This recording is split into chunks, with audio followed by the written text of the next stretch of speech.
Saudara, pelbagai langkah sokongan bernilai $1.9 bilion bagi isi rumah tangani kos sara hidup, lebih banyak usaha menggalak budaya pembelajaran sepanjang hayat menerusi Skills Future serta jaminan simpanan persaraan yang mencukupi. Inilah antara beberapa langkah yang diumumkan Timbalan Perdana Menteri merangkap Menteri Keuangan Lawrence Wong semasa menyampaikan Belanjawan Singapura 2024 sebentar tadi. Belanjawan kali ini dibina atas rancangan yang diusahakan dalam Pelan Melakar Hala 7 Singapura. Antara keutamaan Singapura adalah untuk mewujudkan pertumbuhan dan pekerjaan yang lebih baik, mencipta lebih banyak peluang bagi mencapai kesaksamaan dan mobiliti, serta memberikan lebih banyak jaminan kepada keluarga dan warga emas. Berikut sebahagian daripada kenyataan DPM Wong dalam bahasa Melayu mengenai tujuan belanjawan yang dibentangkan. Saya faham kos sara hidup masih menjadi isu yang paling merisaukan rakyat Singapura. Saya akan membantu melalui 3 langkah di bawah pakej jaminan. Pertama, saya akan menambah bauca CDC sebanyak $600 bagi setiap keluarga. Kedua, wang tunai tambahan akan diberikan kepada mereka yang berpendapatan rendah dan pertenahan. Dan ketiga, saya akan menambah rebat perbekalan dan SNCC. Harga barangan yang lebih tinggi hari ini menjejas banyak negara, termasuk Singapura.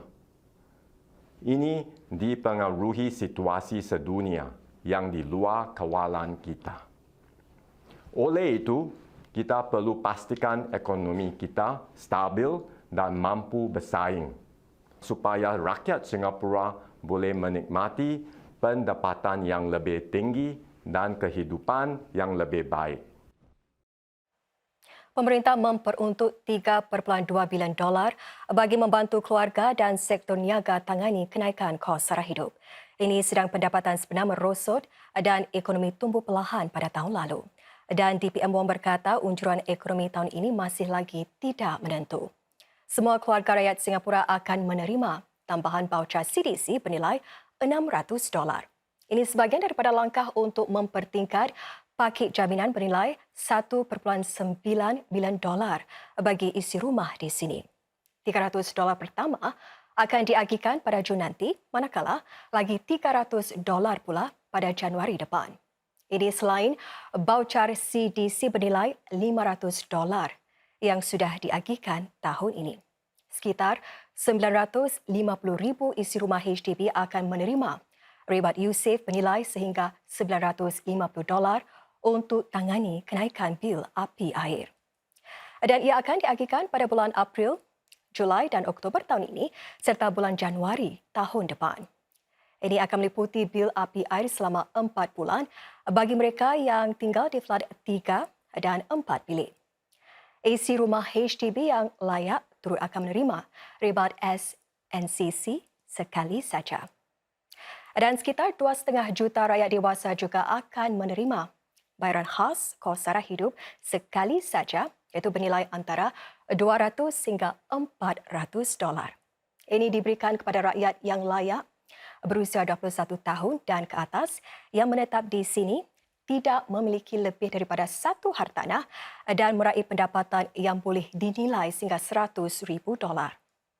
Mereka yang meraih pendapatan kurang daripada $22,000 akan menerima $400, manakala mereka yang membawa pulang antara $22,000 hingga $34,000 akan menerima $300.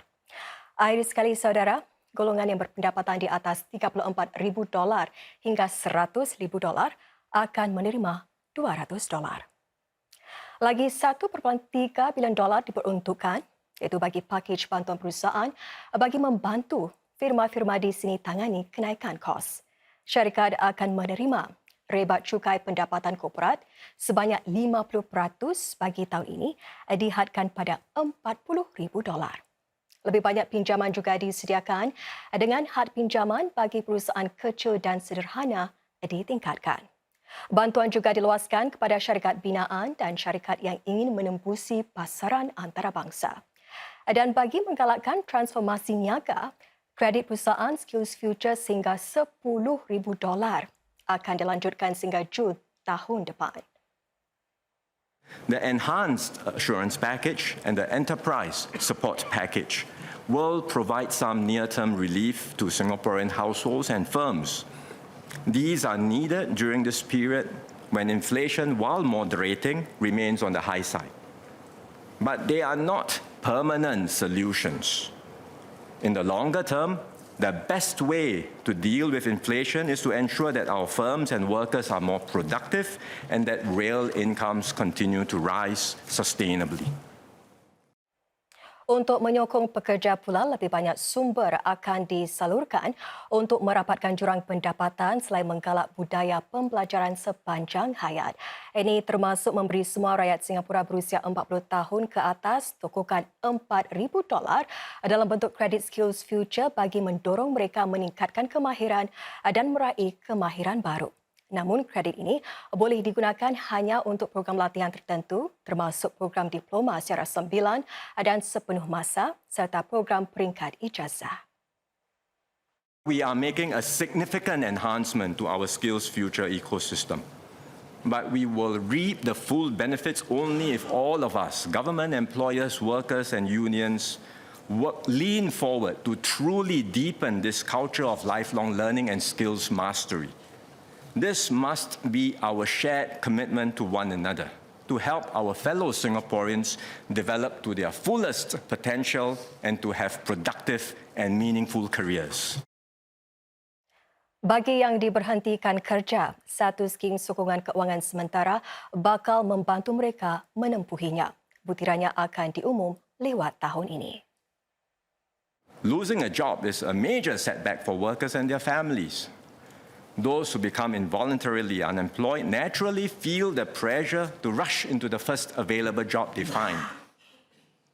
But the new job may not always be a good fit.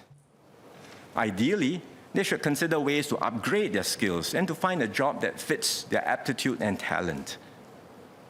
But displaced workers may not have the time to train or search for new jobs, especially when they are already straining to make ends meet. Bagi lulusan ITE yang ingin melanjutkan pelajaran, terutama bagi meraih diploma, mereka akan menerima tokokan $5,000 dalam akaun pendidikan pos menengah atau PSEA. Sebaik saja berjaya meraih diploma, lagi $10,000 akan disalurkan ke dalam akaun biasa CPF mereka untuk kegunaan membeli rumah atau bagi tujuan persaraan. Ini bagi iktiraf mereka dengan kebolehan teknikal. Dalam pada itu, lebih banyak usaha juga disalurkan untuk merapatkan jurang pendapatan di Singapura yang kini berada di tahap terendah dalam tempoh 20 tahun. Ini juga merupakan antara tunjang utama melakar Hala 7 Singapura. Oleh itu, DPM Wong mengumumkan bahawa had kelayakan bagi skim pendapatan tambahan daya kerja akan dinaikkan kepada $3,000 daripada $2,500 sebelum ini. Bayaran skim daya kerja atau workfare juga akan dinaikkan.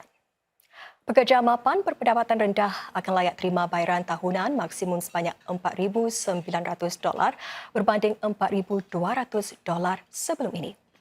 Bayaran yang layak bagi pekerja tempatan atau gaji paling rendah yang mesti dibayar kepada pekerja tempatan jika syarikat mengambil pekerja hijrahan juga akan dinaikkan daripada $1,400 kepada $1,600. Kadar minimum bagi setiap jam pula naik daripada $9 kepada $10.50. Pada 2 tahun lalu, skim kredit gaji progresif diumumkan di mana pemerintah turut membantu membiayai bersama kenaikan gaji bagi pekerja berpendapatan rendah. Kini had bagi pembiayaan bersama ini juga akan meningkat daripada 30 kepada 50%. Had pendapatan di bawah skim ini juga akan dinaikkan daripada $2,500 kepada $3,000 pada 2025.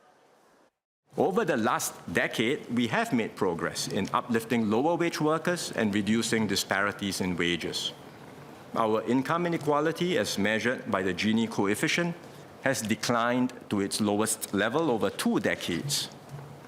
Workfare and progressive wages are our 2 our key strategies to uplift our lower wage workers. These strategies are working. Isi rumah layak yang perlu menyewa rumah sementara menantikan flat BTO mereka tidak lama lagi akan mempunyai akses kepada flat HDB di pasaran terbuka.